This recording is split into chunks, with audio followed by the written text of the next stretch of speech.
These are the books that I read during Pride Month, so all of them are queer. In this extremely underrated novel, which you need to go and pick up immediately, this is one of those books where you just have to read it. There's unresolved business between the two of them, and that business better be resolved in the sequel. We have an Italian-American family that actually acts like an Italian-American family. Let's wrap this up because it's a wrap-up. Got it.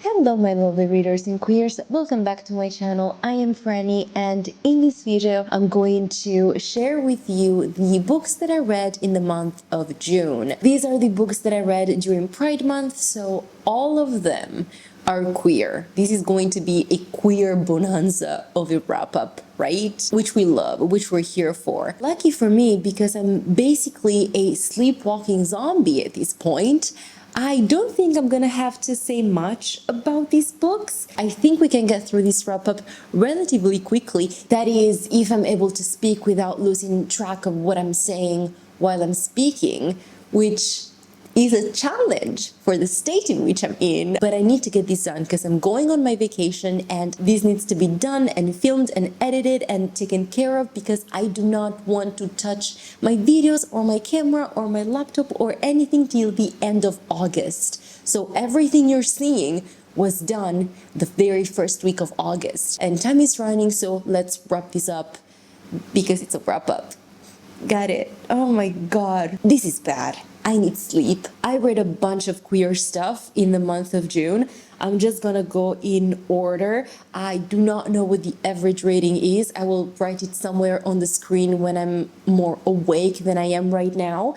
And let's just, start, talking about all the queer books that I read during Pride Month. The first thing that I read, which was the best start for Pride Month, and I didn't even plan it, was The Z Word by Lindsay King Miller. I listened to the audiobook of this one. The audiobook was narrated by Mara Wilson. It's a queer, contemporary, post-apocalyptic sort of novel. The story is also set at the beginning of Pride, and basically there's a zombie apocalypse. People start acting in a weird way. They start turning into these weird, violent beings, zombies, and our main character and a bunch of her queer friends, including her ex-girlfriend, try to figure out what's happening and why, and try to not be eaten alive or turned into a zombie and stuff like that. It was a romp. It was fun to listen to. There's a lot of anti-capitalism going on there. There's a lot about brands trying to pretend to be allies only when Pride rolls around, and then for the rest of the year, who cares about the queers, right? And all the characters that we follow are queer. We have different types of queers, different types of identities, type of relationships, and it was just so much fun to listen to. It is not supposed to be taken too seriously. I loved how the author was able to balance out the fun part of it, everyone is turning to zombies, this is madness, what is happening kind of vibe, with the, oh, these people are turning into zombies. They're actually killing people that we care about, that we're friends with, and there's nothing we can do. This person that I know, that I love, that is my friend, is turning into a zombie, and either I kill them or they're going to kill me, and I don't want to die, so I need to do the killing, It is set in America, so, there's a bit of gun violence, police brutality, homophobia, queerphobia, all the things that you can expect from a novel set in North America with a zombie apocalypse going on. But I think the author really found a good balance between the serious and the funny, stupid lightheartedness of it all, and it worked for me. It was funny to listen to, and I gave it 4.25 stars. After that, I finally finished Cascade Failure by LM Sagas. This is the first installment in the Ambits Run queer sci-fi series, and I loved it. Oh my goodness, it was so much fun. I started it end of April, May, I'm not quite sure, but I had started it already, and I finished it in June, and it was incredible. I loved it. This is one of those books where you just have to read it. You will be swept up in the action, or you will fall in love with the characters. The characters will just take residence in your mind and they won't leave you alone. You will keep thinking about them day in, day out, day and night. I loved it. I cannot wait to read the sequel, Gravity Lost. I need to know what happens next. I need some characters, as I've said in a previous video of mine, I don't remember which one it was, but I need the characters to pull their shit together and come back together and be a team and fix things, okay? I need them to do that. And also, I do not want to believe that there was queer baiting in the first installment in Cascade Failure, so I need, some things and relationship to happen, okay, to manifest in the sequel. Please, LM Sagas, okay? You know what I'm talking about. There were some things that I wanted to happen and that did not happen in Cascade Failure. Anyway, what is this book about? The way that I can sum it up is that we follow a crew that is trying to destroy a virus, computerized virus sort of thing, that has the potential to destroy planets and has destroyed planets. And there are some people in the government that are hiding such destructions. They are covering them up. And this crew wants to put a stop to that. And they do that in a very unconventional, not following the rules way. I read that this book was recommended to fans of Becky Chambers, which I don't think is quite the right recommendation, because Becky Chambers' books have more of a cozy vibe from what I've read anyway, which is not a lot of her books. So I might be completely wrong here, but there was a lot more action, there was a lot more fighting, a lot more funny banter between the characters and poking each other, more like it happens in Guardians of the Galaxy. There is a lot about the characters' relationships among themselves, trauma and betrayal and other serious things going on under the surface. For instance, we have a character named Jal who is accused of being a deserter when in fact other things happened. It's not quite as straightforward as others think it to be. And he reunites with this crew, particularly one member of his crew who thought him a traitor when he actually wasn't. And so there's unresolved business between the two of them, and that business better be resolved in the sequel in a way that I want. We shall see. Their relationship, the dynamic is not quite clear to me yet. I need things to happen. The sleep deprivation is taking on another form right now. I don't know what's happening, but anyways, I am sweating my butt off, let me tell you. Anyways, the characters were so interesting. The banter, the dialogues were on point. There are so many plot twists and things that you won't see coming, and just cliffhangers that will leave you right at the edge, and you need to see what's going to happen next. And that's why I am dying to read the sequel. I want to read it as soon as I possibly can.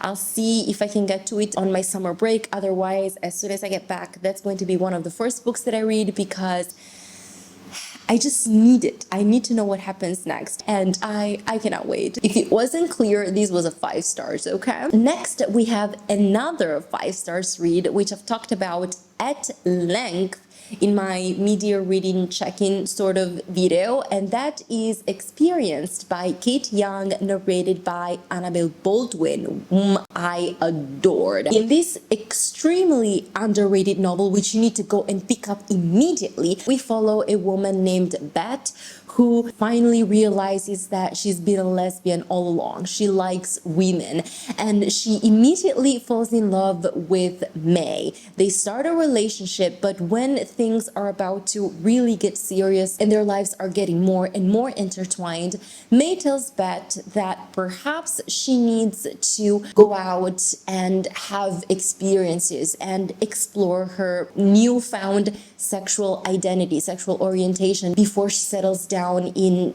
a long-term relationship with her because she hasn't had the chance to do so previously because she hadn't realized that she was gay. Bet does not want to do that. She's not interested in go out and dating because she's happy with May. She thinks she has finally found what she was missing. But May seems to know what she's talking about. She seems to know what's best for Bet. She's been out for a long time.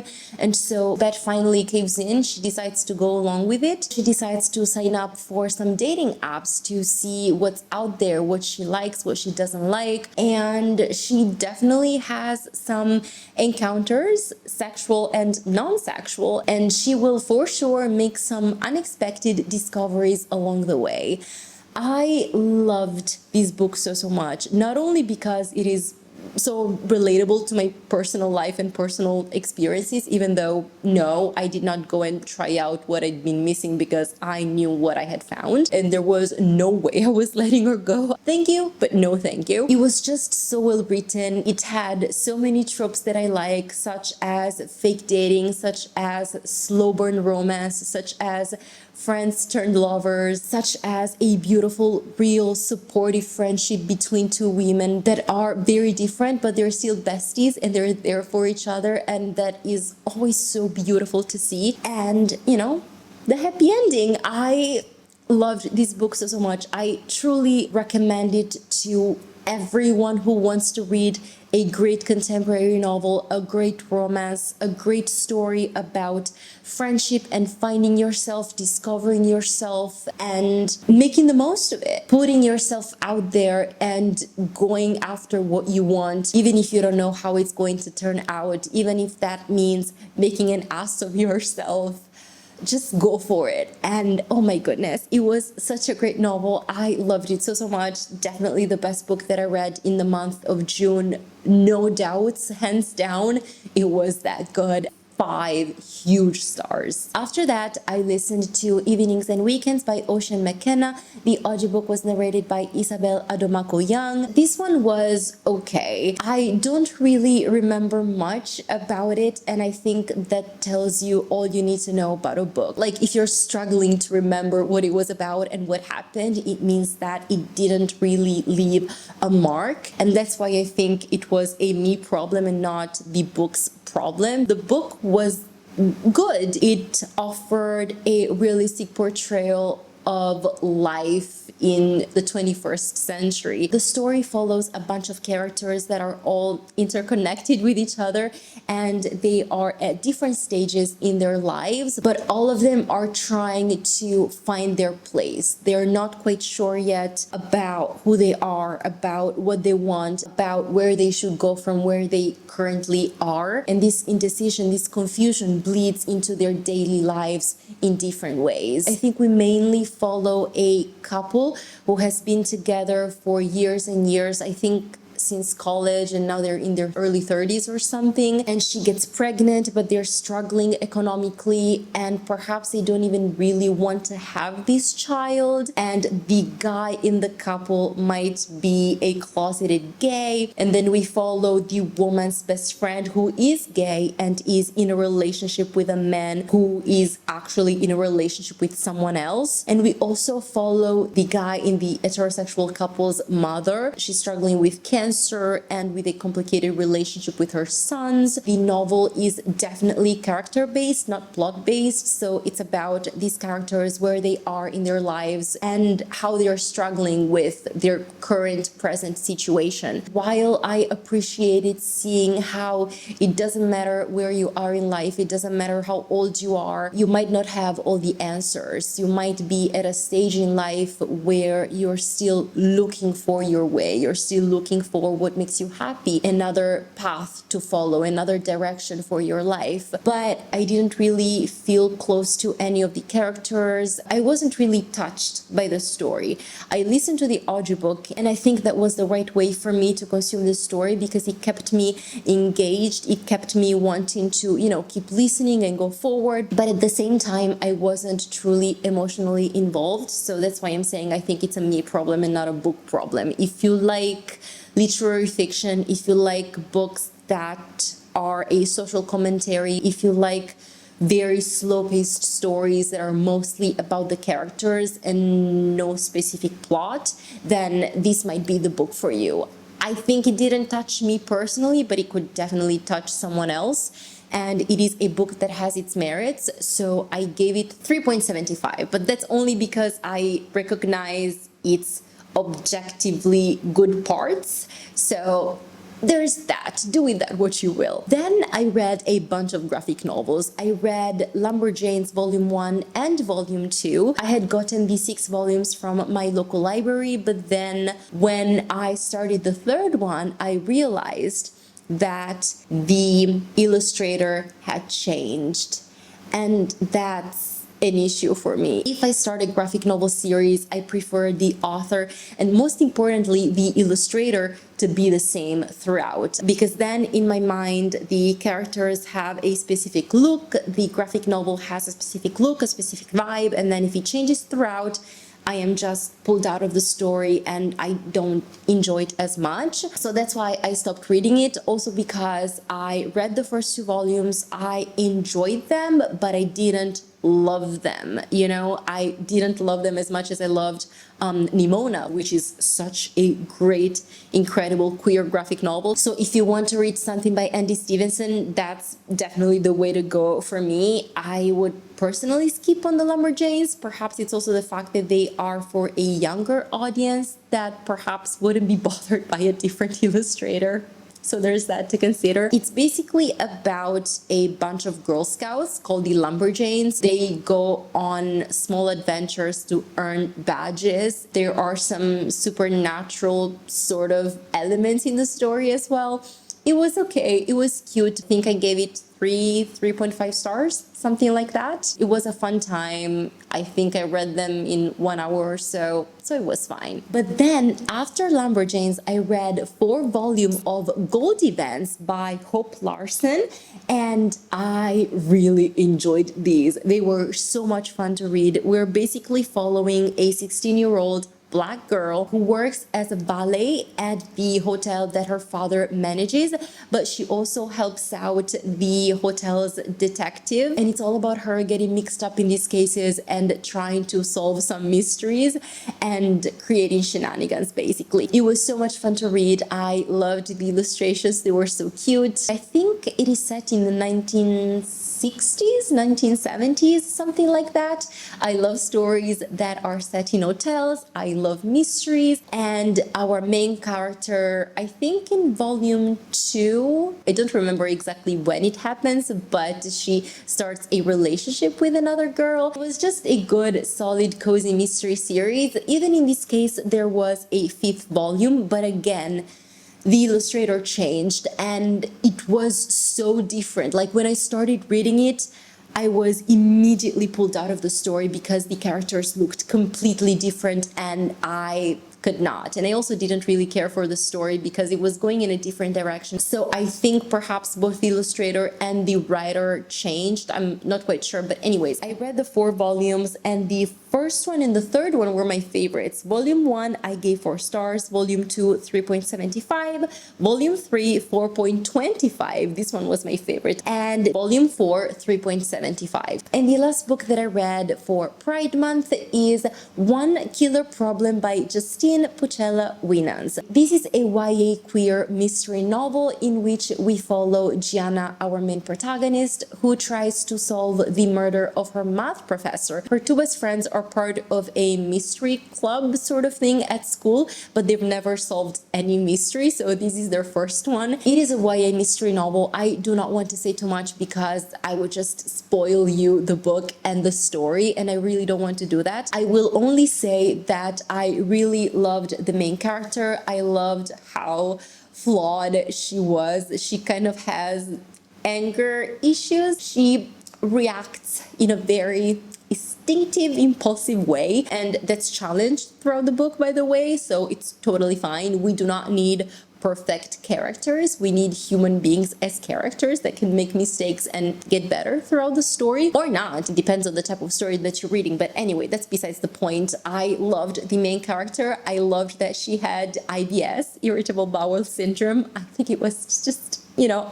a nice touch to the story because it's present. It's not just said at the beginning and then forgotten. It's actually a recurrent factor that comes up in different situations.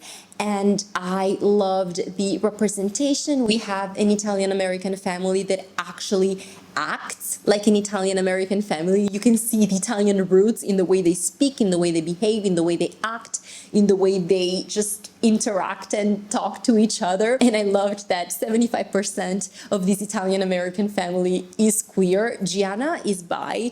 Her mother is non-binary. They are called mom, but they use they them pronouns. And I also love the fact that in English, if you think about it, like mom doesn't imply a gender. We associate it with female, but technically English as a language doesn't have female and male. You know, it just has different pronouns. So you can use mom and they them pronouns and there's no contradiction. That's very interesting because you cannot do that in other languages. At least in Italian, you cannot do that. And Gianna's older brother is gay, so there's that. Just brilliant, fantastic. I loved it. It was just so much fun to listen to. I cannot wait to see what else the author has in store for us in the future. I saw that they already have another book coming out in 2025. I don't remember the title in this moment. I will put a cover on the screen because there's already the cover available and I cannot wait. Also, this audiobook was narrated by Catherine Littrell and they did such an incredible job. I loved their performance so much. So if you want to read this book, definitely go with the audiobook. You will not regret it. And I do recommend you read this book because it was really, really good. And we did it. We reached the end of this video. I cannot believe it. I survived it. Oh my goodness. Thank you so much for watching this video. I hope you enjoyed watching it. I know that my Queer Lit Readathon TBR was pretty different from what you saw in this wrap-up, but when have I ever stuck to a TBR that I've made? I mean, come on, you should not be surprised at this point, okay? If you're surprised, it's on you. It's not on me because that's what I do. Let me know in the comments down below if you have read any of these books. If you would like to, let me know what you read for Pride Month because I'm always on the lookout for more queer book recommendations. So let me know in the comments down below. Thank you so much again for watching this video. I will see you very soon with my next one. But until then, have a good one, take care, and keep reading queer books.